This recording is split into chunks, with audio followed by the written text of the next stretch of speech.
കൃഷി ചെയ്യാൻ ഭൂമിയില്ലാത്തവന് അരയണയുടെ അപേക്ഷാഭൂമിയിലൂടെ കിട്ടിയത് 5 ഏക്കർ പട്ടയഭൂമി. അതാണ് ജീവിച്ചിരിക്കുന്ന പഴമക്കാരുടെ ഓർമ്മയിൽ പട്ടം കോളനി. ട്രഞ്ചുകളിൽ താമസിച്ച വന്യജീവികളുമായി പടപൊരുതേണ്ടി വന്ന, ഭക്ഷണത്തിന് പോലും പണമില്ലാതെ ജീവിതം തള്ളി നീക്കിയ കാലത്തിന്റെ ഓർമ്മകളും ഇവരുടെ ഹൃദയങ്ങളിലുണ്ട്. കാർഷിക മുന്നേറ്റത്തിന്റെ ആ ഓർമ്മകളിലേക്ക്.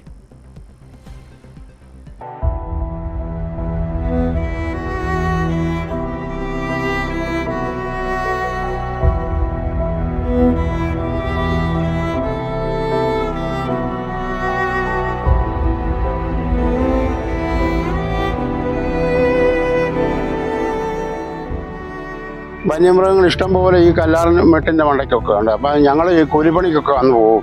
2 രൂപ കൂലിയുള്ളൂ അന്നത്തെ കാലത്തെ. കൂലിപ്പണിക്കൊക്കെ പോയച്ചും വന്നിട്ട് ഒരു 4 മണിയാകുമ്പോഴത്തേനും ഈ ആനയെ ഓടിക്കാനായിട്ടുള്ള ഒരു വിറകും ഒക്കെ വെട്ടി ആടിയൊക്കെ ഇട്ടും തീപ്പന്തം കത്തിച്ചുമൊക്കെ രാത്രി കാലങ്ങളിലൊക്കെ ഇങ്ങനെ കാവലിരുന്ന് ആനയെ ഓടിച്ചിട്ടുണ്ട്. ഇത് ഇവിടെ തന്നെ ഈ മെട്ട് നിറച്ച് ആനയുണ്ടായിരുന്നു. അവിടെ ഞങ്ങൾ ഓടിച്ച് അങ്ങ് ചങ്ങനാശ്ശേരി കാടിൻ്റെ അവിടെ കൊണ്ടുപോയിട്ടുമായിരുന്നു. വീണ്ടും പിറ്റേ ദിവസം അതുപോലെ തന്നെ തിരിച്ചു വരും. അങ്ങനത്തെ ഒരു കാലമായിരുന്നു അത്. ഇതൊരു കാലഘട്ടത്തെ അടയാളപ്പെടുത്തുന്ന ഓർമ്മയാണ്. ഭാഷ അടിസ്ഥാനത്തിലുള്ള സംസ്ഥാന രൂപവൽക്കരണ സമയത്ത് ഹൈറേഞ്ചിനെ കേരളത്തിനൊപ്പം നിർത്തുന്നതിൽ നിർണായക പങ്ക് വഹിച്ചത് പട്ടം കോളനിയാണ്. പക്ഷേ കുടിയിരുത്തപ്പെട്ട ജനവിഭാഗം ഇവിടെ നേരിട്ടത് കനത്ത വെല്ലുവിളികളാണ്. പൂർണ്ണമായും പുൽമേടുകൾ നിറഞ്ഞ പ്രദേശം, കാട്ടാനുകളുടെയും മറ്റു വന്യമൃഗങ്ങളുടെയും ശല്യം അതിരൂക്ഷം. വന്യമൃഗങ്ങളെ തുരത്തുവാൻ ഉറക്കമളച്ചിരുന്ന ദിവസങ്ങൾ തള്ളി നീക്കിയ കാലം.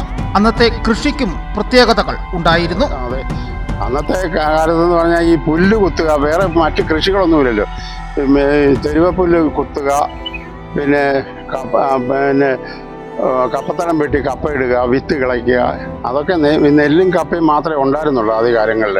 വാഴക്കൃഷി, മത്ത, ഇങ്ങനെയുള്ള കൃഷികളെ ഉണ്ടായി. പിന്നെയാണ് കൊടികളും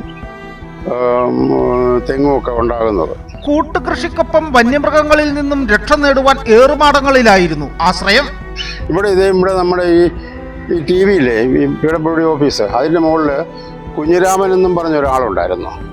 ആ പുള്ളി ഏറുമാടം ഉണ്ടായിരുന്നു. അതായത് വലിയ മുള, ഒത്തിരി മുള ഉള്ള ഒരു കൂട്ടം. ആ മുളം കൂട്ടത്തിൻ്റെ മണ്ട മുറിച്ചിട്ട് അവിടെ ഏറുമാടം ഉണ്ടാക്കുമായിരുന്നു. ഈ മുള കൊണ്ട് തന്നെ ഏറുമാടം ഉണ്ടാക്കിയിട്ട് അത് ഒരു കുടുംബത്തിന് താമസിക്കാനുള്ള സൗകര്യം ഉണ്ടായിരുന്നു. അതെ, 70 വർഷം പിന്നിടുമ്പോൾ പട്ടം കോളനി ഏറെ വളർന്നിട്ടുണ്ട്.